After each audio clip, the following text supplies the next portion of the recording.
Well, hey there, gang.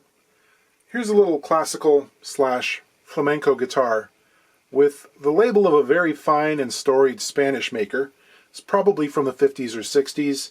This is a Ramirez. At least that's who sold it.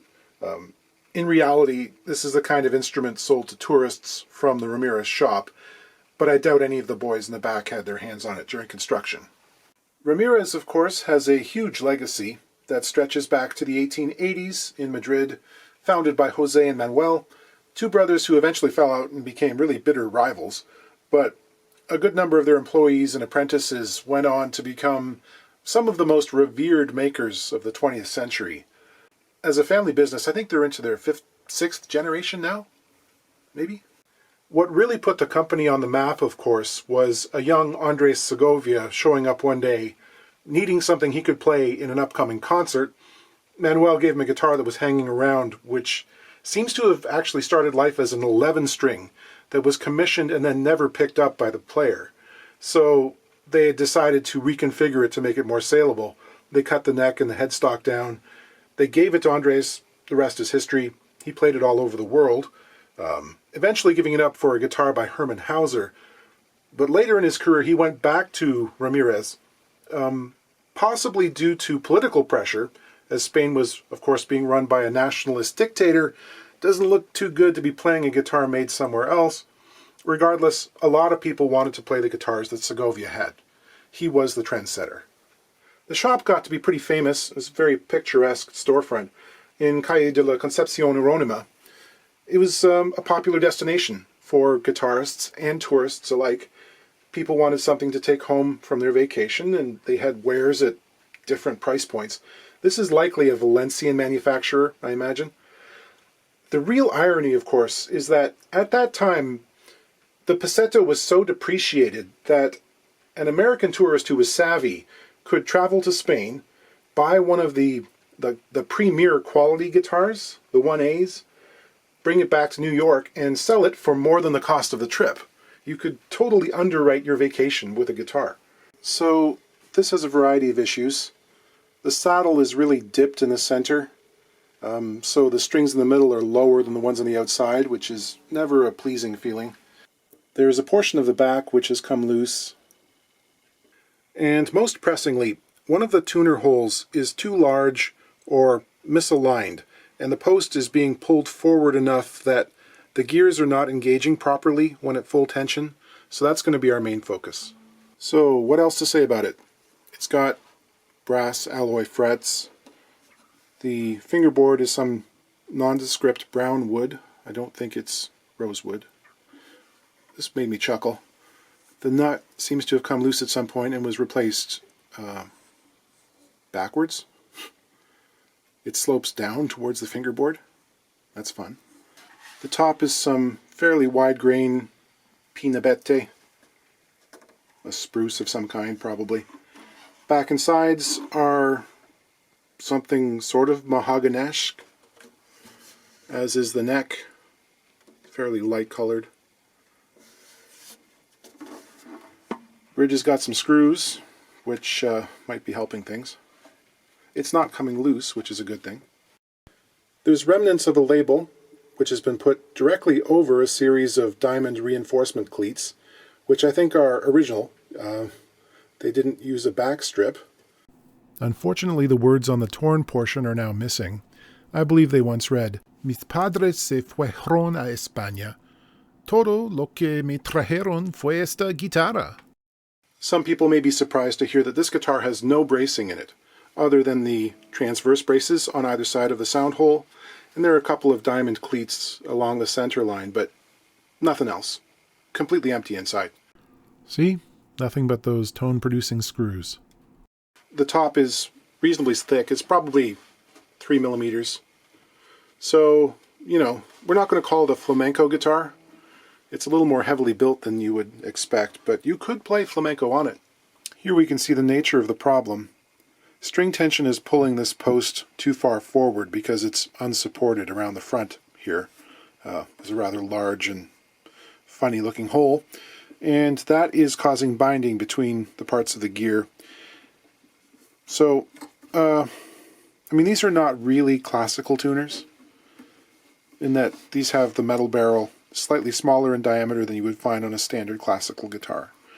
But they'll work assuming that they're properly fit. Ordinarily we see plastic rollers that are about 10 millimeters in diameter. These are probably 6. But they'll function if we do it right. You can see there have been numerous screw holes in this area, and the tuner barrel has eaten into one of them, and it's similar on the inside. On the bass side there's a crack which is open, so we should glue that up as well.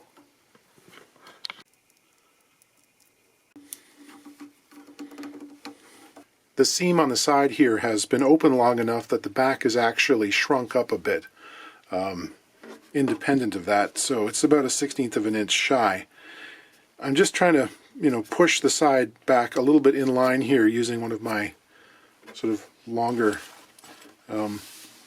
soundboard clamps, and just enough to give me, something that's more in line with it. There may always be a bit of a ledge there when we're done, but at least it'll be tight.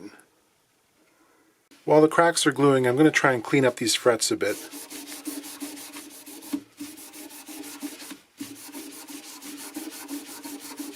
You can see the very rough filing marks or something that are alongside each fret, which surprises me because they don't seem like they've been crowned very much. Polishing, polishing, polishing. I'll dress off the excess height of bone. The slots are actually okay in terms of height. I'll file some of them to make them more regular. This is a piece of pine which I shall plane to exacting dimensions. I've cut a fairly snug fitting plug to take up the space in the slot, because drilling through the unsupported side of the headstock is difficult to do cleanly. As the bit exits, it tears and you end up with a ragged, blown out hole. I'm gluing on a little guide block here because I'll be using a Forstner bit and there's no material in the center of the hole to guide the spur. So this will just keep it on line to begin with. This is a 1/2 inch hole, which was big enough to cover the previous one, and chosen because I also have a 1/2 inch plug cutter. So I'm drilling it out of mahogany here. The low speed on my drill press actually runs a bit fast for this operation. I have to clear the chips frequently and try and keep it cool. So I'll glue that in. I'll try and match the grain direction because this is a narrow part and I want the two pieces to expand and contract in the same direction with seasonal changes.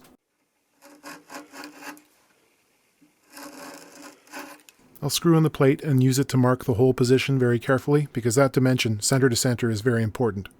So I've clamped my drilling jig to the face of the headstock. That's just going to keep the drill bit on line.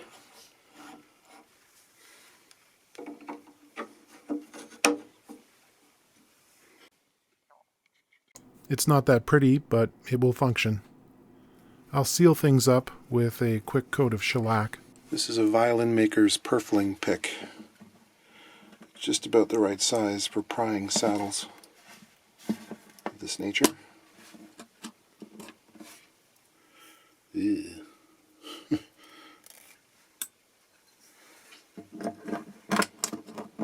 Here is a thin, safe edge file to true the slot and make it more regular. I happen to have a chunk of bone that's just about the right size. Fancy that. This guitar was put together with no string length compensation. So in other words, the distance between the nut and the saddle is the exact mathematical result of the formula. Ordinarily we add about 1.5 millimeters to that to provide compensation for the stretch of the strings. It just makes them play in tune better as you move up the fingerboard. In this case, this is a 638 millimeter scale. If I file the saddle opposite to what we would normally expect, we'll end up with just about the right amount of compensation. So the strings are going to take off on the side of the saddle away from the nut, basically. That may have been part of the reason the nut had been turned around. Someone might have been trying to gain a little bit of compensation that way. I don't think that it was successful. This player has set this up with bridge beads, which can be a useful thing in a situation like this where you've got a fairly low saddle, not a whole lot of break angle, by eliminating the need to tie the string over the top of the tie block. It gains you about the diameter of the string's worth of clearance.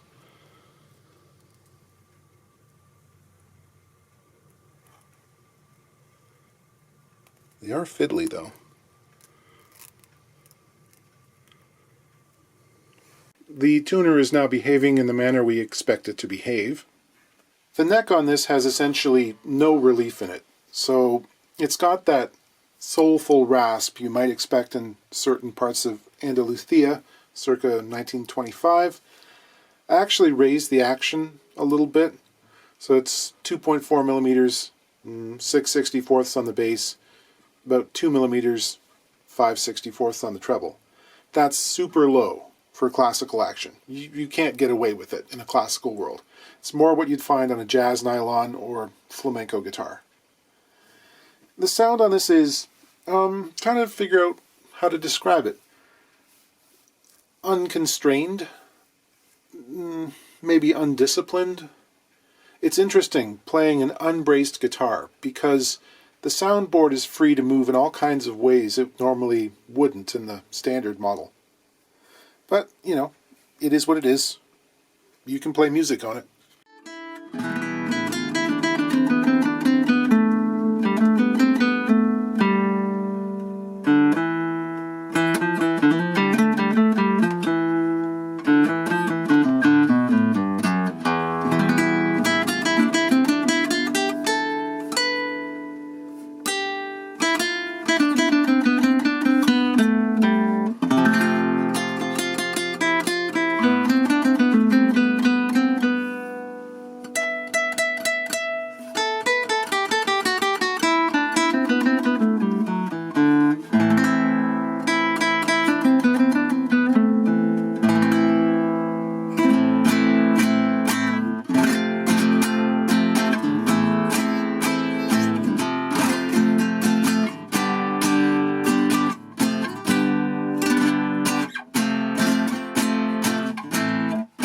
Here is a Fender guitar. This happens to be a Japanese version, and it's a reproduction of a custom Telecaster. Not the Telecaster Custom, this is the custom Telecaster. From the late 1950s through the mid-60s, you could order your Tele with some white binding on it and a sunburst finish, both of which were novel. Remember, at that time, the standard was the dusty white blonde finish. So this was kind of a new thing for them. Certainly the binding was. Famous player? Andy Summers of the Police. I do like a bound Telecaster. I think it looks really snazzy. This one has had the addition of a P90, which the owner wants to get rid of. He wants a more standard neck pickup. And to that end, he went out and bought a Pickguard, which has been pre-routed for the standard Telecaster neck pickup. He'd also like to do away with the period correct but slightly annoying corrugated saddles. These seemed like a good idea. They can keep the strings from wandering around on the barrel, but sometimes they're sharp and it can be hard to know just exactly which of the little grooves the string should sit in. And historically, a lot of these, they weren't stainless steel and they rusted out to the point of either seizing so you can't adjust them or just complete disintegration. So he got some nice pre-intonated saddles instead. We'll put those on for him. Beyond that, it really does need a bit of a setup. At first glance, the action height on this seems like it's okay for rock and roll. 5 on the bass side, 4/64ths on the treble. But I can also notice that the strings actually get closer to the upper end of the fingerboard than they are at the 12th fret, which usually means something's going on. So we'll measure the neck relief and put the capo on at the 1st fret. Hold the bass E string down somewhere around the body joint, and I'm going to measure at the 6th fret, where I normally do. And I find that there is a huge amount of relief in this guitar, around 24 thousandths. Way more than is necessary. Let's hope the truss rod works. The other indication there might be something going on with the neck is that these saddles are fairly low to the bridge plate. Measuring them there, we're about around 9 millimeters, which is on the low side for a guitar that has what we'd consider normal or slightly high action. It has slackened but didn't remove the strings. It's one of the little expediencies you learn when you're dealing with a lot of Fender guitars. Sometimes you can adjust the truss rod without taking the whole thing apart.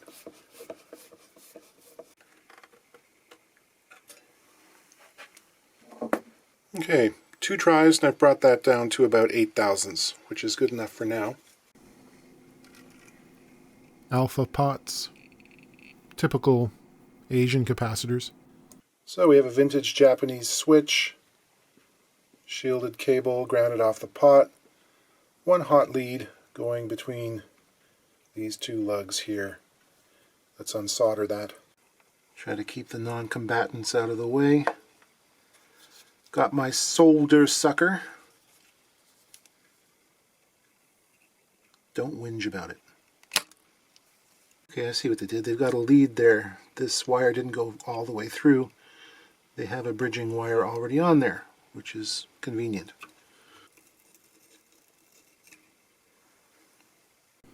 Let's get rid of this guy. The cover wants to come off by itself, which is fine with me. The body's actually stuck in there from the foam which was used to act as a spring. Got a bit sticky. I'll fish the new ones through. The braided shielding on there has some wax on it. Apparently the whole thing was dipped. Before I go ahead and install this, I should test it. I've got my multimeter set to 20K on the ohms, and just touch 1 to each lead. Sorry about the angle. I can see it. And we end up 7.08. We'll get it hooked up. This pot has seen a few comings and goings. I'll flush out the pots and the switch and get rid of the grunge. Really hose it down. Work the mechanism back and forth to clean off the contacts. So we run into an issue that happens virtually any time you want to replace a pickguard with something from a different manufacturer or a different era, especially from pre-CNC days. The holes never line up perfectly. In this case, to get the fit right, the guard has to shift up towards the headstock about 1 millimeter. It's being held off by a couple of little spots in the end of the neck here. And I would like to get that sorted out before trying to position the pickup, because this is a vintage style. It's going to be mounted to the body and not screwed to the guard, which is a little bit trickier to install, and positioning is kind of important.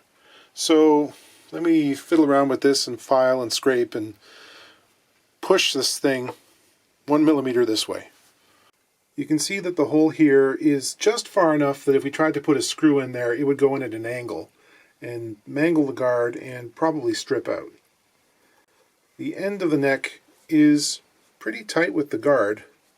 There is a slight little gap there, which suggests that it's actually being held away with the radius here. So if I file or sand this a little bit, that should bring things up some. I might have to take some off the end of the channel here for the neck too. We shall see. I'll also call your attention to the holes here on the treble side. Those are almost perfect. So in essence, we're not just shifting the guard, we're also tilting it slightly. We've got to kind of move it in this direction, which suggests that this is the side to work on. Straight up and down is probably best. Undercutting a little bit too wouldn't hurt.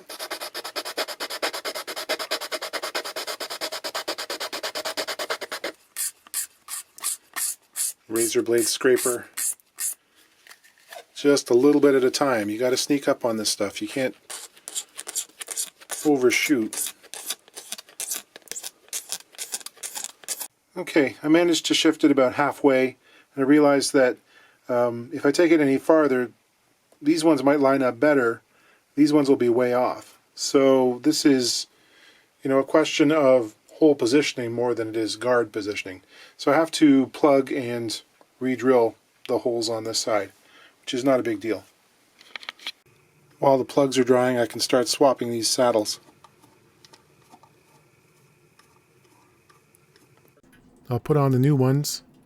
I'm protecting the surface of the body with the plastic sheet there because some screwdriver grips are hard enough to do damage. I'll pair the plugs flush, and I'll re-drill and put the screws in.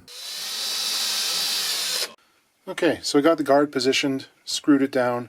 Now I have to position the pickup, which, as I mentioned previously, isn't all that easy because we've got this big cavity routed out there, and it has to go in the right place. You can't really guess at it because it's got to line up. The way I normally do that is to measure from the end of the fingerboard to the front edge of the route for the pickup here, which in this case is around more than 12.5. It's about 12.75 millimeters. And I'm going to make a little block or a stick of that dimension with a hook on the end that allows me to take off the guard, put this in its place, and it's going to be positioned correctly. It's easier than that sounds.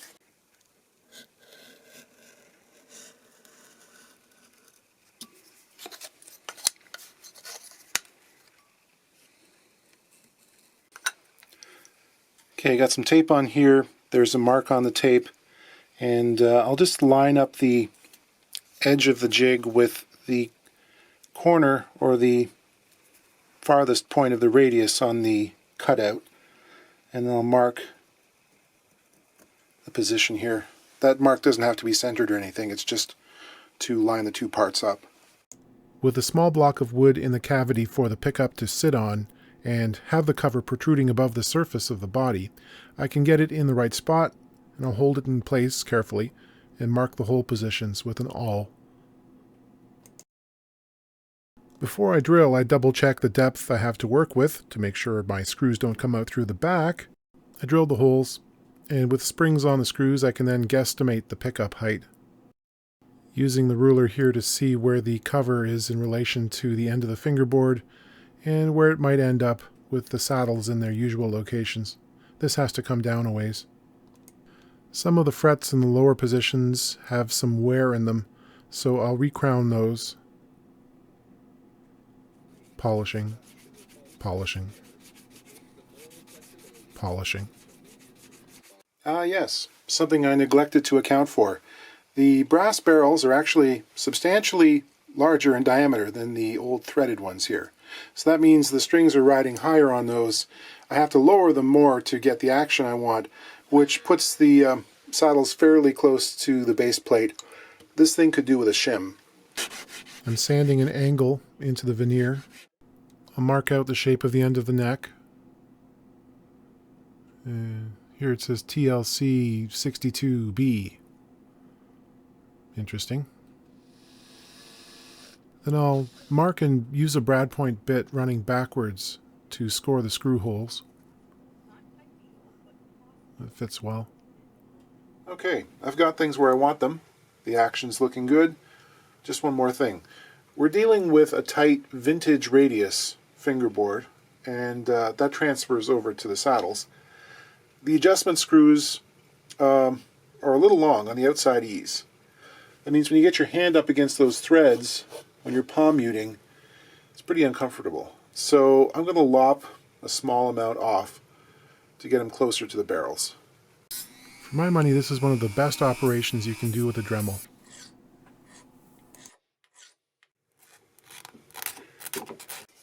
That's much better.